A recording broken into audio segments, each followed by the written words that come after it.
வீரா சீரியலுடைய next எபிசோடுக்கான promo என்ன அப்படின்றத பார்க்கலாம். லாஸ்ட் எபிசோடு எல்லோரும் பார்த்துருப்பீங்கன்னு நினைக்கிறேன். இருந்தாலும் என்ன நடந்தது அப்படின்றத ஷார்ட்டாகவே சொல்கிறேன். எபிசோடை பொறுத்த வரைக்கும் ஆதித்யா தேர்தலில் நிற்கக்கூடாதுன்னு தேர்தல் கமிஷன்லேருந்து நோட்டீஸ் வந்தாச்சு.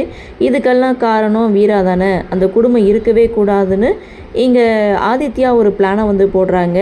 சில ரவுடிங்களை நைட்டோட நைட்டாக வீராவுடைய வீட்டுக்கு அனுப்பி அவங்க குடும்பத்தை போட்டு தள்ளணும் அப்படின்ற ஒரு பிளானை போடுறாங்க. போட்ட பிளான் படி ஒரு சில ரவுடிங்க வீட்டுக்குள்ளே இறங்குறாங்க. வந்தவங்க குடும்பத்தில் இருக்கவங்க எல்லார் கழுத்துலையும் கத்தியை வைக்கிறாங்க. 5 பேரையும் நான் போட்டு தள்ள போகிறேன் அப்படின்னு சொல்ல, நாங்கள் 5 பேர் இல்லை, இன்னொருத்தர் இருக்கான் 6வது ஆள் அப்படின்னு சொல்லி இங்கே வீரா ஒரு பில்டப்பை கொடுக்க, அப்போ தாங்க மாறனோட என்ட்ரி. மாறன் வந்ததும் இங்கே வந்த ரவுடிங்க எல்லாத்தையும் அடித்து விரட்டி வெளியே அனுப்புகிறாங்க. ஸோ அந்த இடத்துல வீட்டில் பிரச்சனையாக வருது. கனியோடைய உயிருக்கும் ஆபத்து வருது. சரி, ஜோசியரை கூப்பிட்டு பரிகாரம் ஏதாவது செய்யலாமான்னு இங்கே ஜோசியரை கூப்பிட்டு வள்ளி கேட்குறாங்க. ஜோசியரும் ஏதோ ஒரு பரிகாரத்தை சொல்கிறாங்க. அதை மாறன்கிட்ட சொல்லி இந்த பரிகாரத்தை நம்ம செய்து முடிக்கணும் அப்படின்னு சொல்ல, சிறப்பாக செய்திடலாம் அப்படின்ற மாதிரி லாஸ்ட் எபிசோடை முடிச்சிருப்பாங்க. சரி, ப்ரோமோ என்ன அப்படின்னு பார்த்தா, அந்த ஜோசியர் சொன்னபடி பரிகாரத்தை செய்கிறாங்க. அதாவது சுவாமி சிலையை தூக்கிட்டு ஊர்வலமாக வந்துட்டு இருக்காங்க.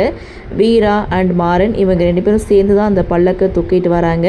ஸோ அந்த இடத்துல ஐயர் சொல்கிறது, உங்கள் 2 பேரையும் யாருனாலையும் பிரிக்க முடியாது அப்படின்னு சொல்ல, நாங்கள் புருஷன் பொண்டாட்டியெல்லாம் கிடையாது அப்படின்னு சொல்லும்போது, புருஷன் பொண்டாட்டியாக இல்லைன்னா என்ன, அந்த கடவுள் உங்களை ஒன்று சேர்த்து வச்சிருக்கிறாருன்னு ஐயர் ஒரு பக்கம் சொல்ல, அதானே அப்படின்னு வள்ளி ஒரு பக்கம் கோரஸ் பாட, வீரா இங்கே கோவப்படுறாங்க. பல்லக்கை விட்டுட்டு போக முயற்சி பண்ணும்போது பாதியில் பரிகாரத்தை விட்டுட்டு போகக்கூடாது அப்படின்னு சொல்லி தொடர்ந்து பல்லக்கை தூக்கி வைக்கிறாங்க. ஸோ அந்த இடத்துல வீரா மாறன் இவங்க 2 பேரும் சேர்ந்து பல்லக்கை தூக்கிட்டு வரும்போது அதை சூர்யா பார்க்குறாரு. பார்த்துட்டு பயங்கரமாக கோவப்படுறாரு. இதோட இந்த ப்ரொமோவை முடிச்சிருக்காங்க.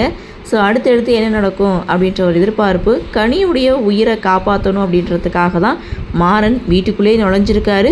ஸோ அடுத்து வீராவுடைய மனசையும் மாற்றுவாருன்னு நினைக்கிறேன். ஸோ கண்டிப்பாக மாறும். ஸோ பார்க்கலாம் என்ன நடக்குது, என்ன மாதிரியான சுவாரஸ்யத்தோடு கதைக்கள நகர்வை கொண்டு வராங்க அப்படின்றத நாமளும் பொறுத்திருந்து பார்க்கலாம்.